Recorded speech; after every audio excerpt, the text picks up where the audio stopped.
All right, so several students have asked me to talk about a fisheye dart.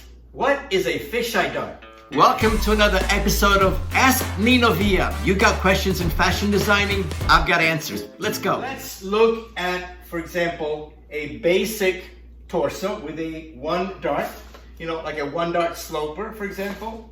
So there's your top, there's your dart, right there's your waistline. And let's say you had a skirt. There's your skirt with one dart. And let's say that you wanted to combine the top and the bottom to create, say, a dress or a jacket, right? So you would basically eliminate your waistline seam, and you are combining basically two darts to create a fisheye dart.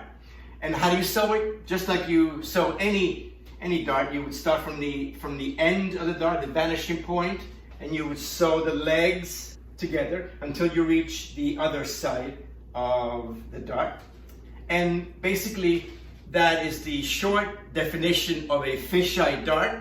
Of course, the width of it, the size of it, can vary, right? So the bigger the dart, the bigger the fisheye dart, the more contour you will have. What does that mean, contour? Well, because the fisheye dart would go from, say, below the apex down to somewhere in here. So the bigger the intake of the dart, the closer to the body will be. And so you'll have a more fitted garment. In some jackets, if you look at a men's tailored jacket, you will find that there is maybe two instead of one.